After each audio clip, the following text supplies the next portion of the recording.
Good evening. This is Akashvani. I am Valsa Williams with the news at 9.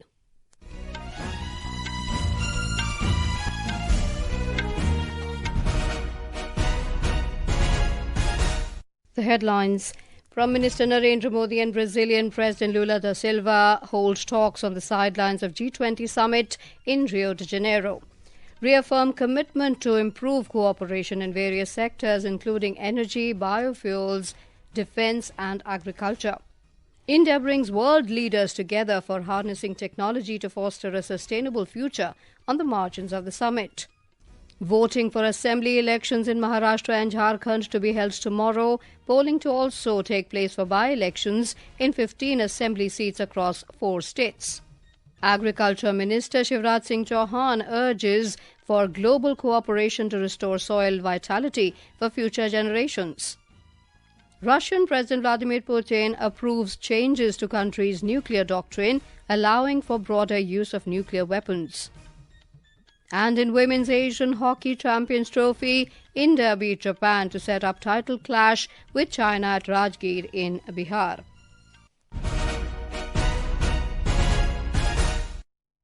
Prime Minister Narendra Modi today held talks with Brazilian President Lula da Silva on the sidelines of the G20 Summit in Rio de Janeiro. The two leaders reaffirmed the commitment to improve cooperation in sectors including energy, biofuels, defence and agriculture. Mr. Modi complimented him on various efforts of Brazil during their G20 presidency. In a social media post, the Prime Minister said they took stock of the full range of bilateral ties between India and Brazil. Sources said during the meeting, the Brazilian president told Mr. Modi that a lot of things that his country tried to do in its G20 has been inspired from the G20 in India. Meanwhile, several events are lined up on the second day of the G20 summit underway in Rio de Janeiro today. Prime Minister Narendra Modi addressed the first G20 session of the day on sustainable development and energy transition this evening. Our correspondent Sakshi joins us for the latest update from Rio de Janeiro. Sakshi, could you recount the highlights of the day for us? Hi. On the second day of the 19th G20 Summit, Prime Minister addressed the session on sustainable development and energy transition. And the second session of the day is on digital infrastructure. It was India and Prime Minister Modi who brought all the nations together and emphasized on the needs of digital public infra, artificial intelligence to reach the sustainable development targets. Besides this, after all these sessions, it's expected that a presentation of the G20 Social Summit reports will be held, which will be followed by an official closing ceremony. During this ceremony, the ceremonial gavel from Brazil will be handed over to South Africa. On the sidelines of the G20, a bilateral meeting of PM with President Lula was held. They discussed cooperation in sectors of energy, biofuels, defense, agriculture, and more. More such bilaterals with the heads of Argentina, Chile, and Australia are expected to be held later in the day. Besides this, a joint statement of IPSA is expected to be released. Further details on this will be known after an MEA briefing, which is expected to be held soon.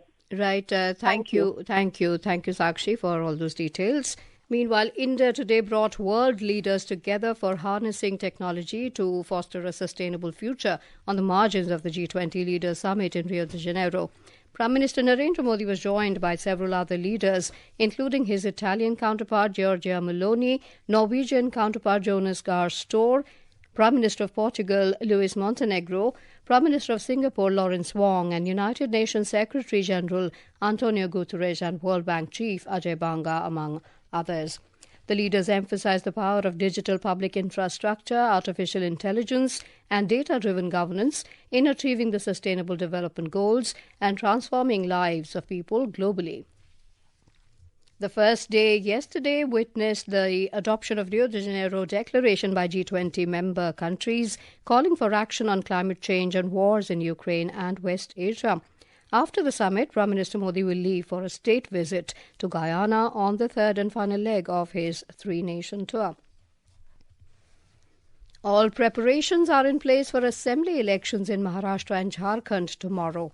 In Jharkhand, voting will be held for the second and final phase for 38 constituencies in 12 districts. Polling will begin at 7 in the morning and will conclude at 5 p.m., barring some sensitive polling stations where voting will conclude at 4 p.m.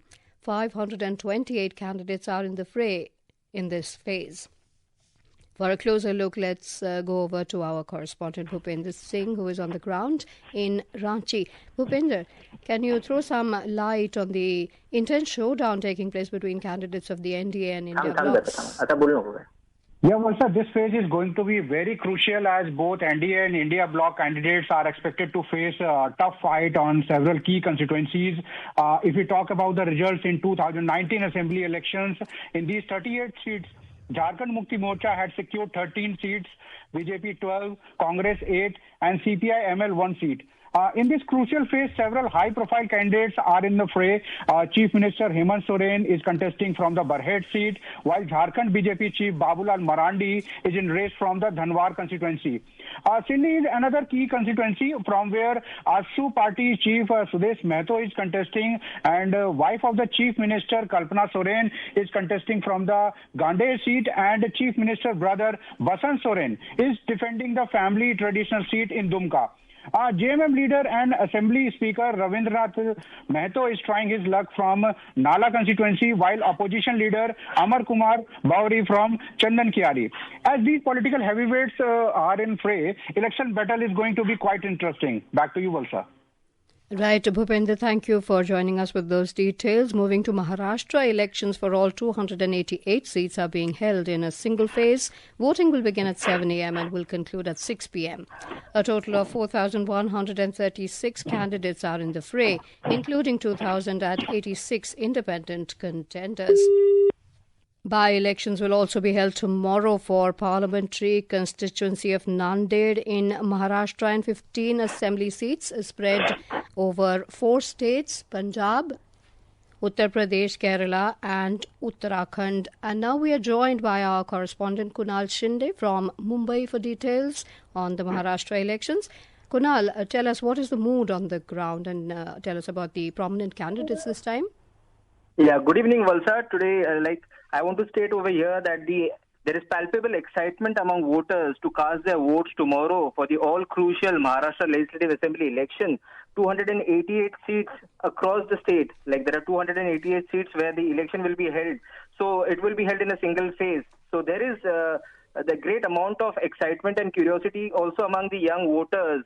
By-election will also be held for the Nanded Lok Sabha seat in Nanded, and also polling parties have reached their respective polling stations in the morning. There are several remote areas where the polling parties have reached. 2 days prior yesterday also some polling parties, they reached the remote areas. They were airlifted. Also, the commission has ensured that all the basic assured minimum facility for the voters, such as drinking water, sheds, ramps for the Divyang voters, have been arranged at the polling stations. Also, the commission is taking innovative initiatives to ensure that where the voting percentage is less, there people come out in large number and cast their votes. So incentivization, like the multiplexes, then retail shop owners, and Ahar associations, they are giving incentives to the voters to come to cast their vote, show the inked finger, and then take benefits of that. Right, Kunal, thank you. Also, there are printed polling booths where the electorates can identify their respective polling booths. Also, sweep initiatives were taken in Mumbai and Pune to increase the voting Thank you, percentage. Kunal. Thank you, Kunal, for those details. And counting of votes for all states will be taken up on Saturday. This is Akashvani giving you the news. For quick news updates round the clock, follow us on our X handle at AIR News Alerts. And for details of stories and more, log on to our website, www.newsonair.gov.in, and download News on AIR app. You're listening to the news at 9. Agriculture and Farmers Welfare Minister Shivraj Singh Chouhan reaffirmed the government's commitment to supporting initiatives that ensure sustainable and profitable agriculture, resilient ecosystems, and food security for all. The minister was addressing the Global Soils Conference 2024 virtually in New Delhi today. He highlighted government initiatives like the Soil Health Card scheme and urged global cooperation to restore soil vitality for future generations. Raksha Mantri Rajnath Singh has commended the Indian Air Force for its dedication and professionalism in safeguarding the nation's sovereignty. Speaking at the Indian Air Force's biannual Commanders Conference in New Delhi today, Mr. Singh expressed confidence in the Air Force's ability to adapt to evolving challenges. The 3-day Indian Air Force's Commanders Conference began yesterday in New Delhi. Russian President Vladimir Putin has approved the country's updated nuclear doctrine today, expanding conditions under which nuclear weapons could be used. The new policy allows for broader use of nuclear weapons. According to the new doctrine, any conventional attack on Russia backed by a nuclear power could be considered a joint attack on the country. Mr. Putin ordered the changes to the nuclear doctrine in September this year. The decision comes in the wake of U.S. President Joe Biden's approval for Ukraine to use American-made weapons in strikes deep inside Russia. The 55th edition of the International Film Festival of India, IFFI, is set to begin in Goa tomorrow. The grand event will continue till the 28th of this month.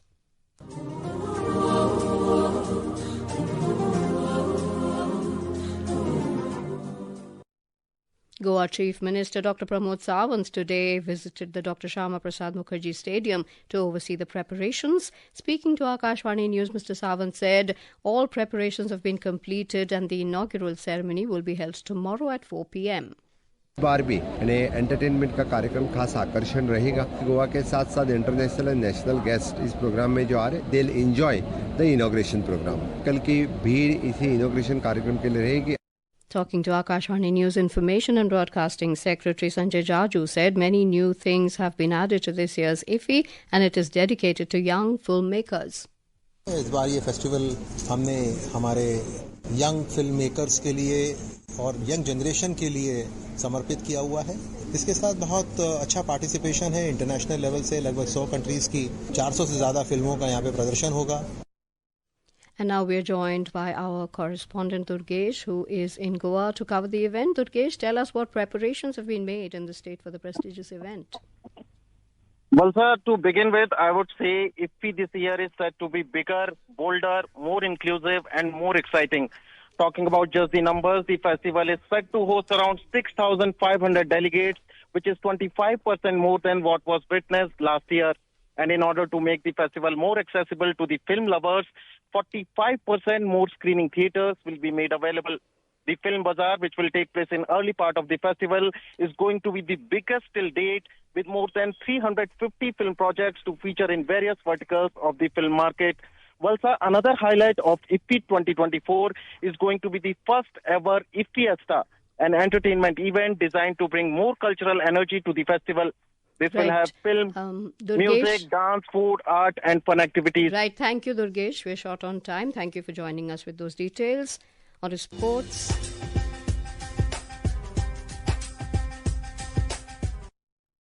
Moving to sports, in hockey, defending champions India continued their unbeaten run, defeating Japan 2-0 to enter the final of the Women's Asian Champions Trophy at Rajgir in Bihar today. The women in blue will now face China in the title clash tomorrow at 4:45 p.m. at the same venue.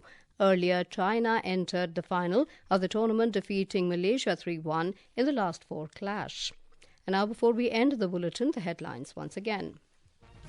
Prime Minister Narendra Modi and Brazilian President Lula da Silva hold talks on sidelines of G20 Summit in Rio de Janeiro. Reaffirm commitment to improve cooperation in various sectors, including energy, biofuels, defence and agriculture. India brings world leaders together for harnessing technology to foster a sustainable future on the margins of the summit. Voting for assembly elections in Maharashtra and Jharkhand to be held tomorrow. Polling to also take place for by-elections in 15 assembly seats across 4 states. Agriculture Minister Shivraj Singh Chouhan urges for global cooperation to restore soil vitality for future generations. And in Women's Asian Hockey Champions Trophy, India beat Japan to set up title clash with China at Rajgir in Bihar. That is all in the news at 9. Good night.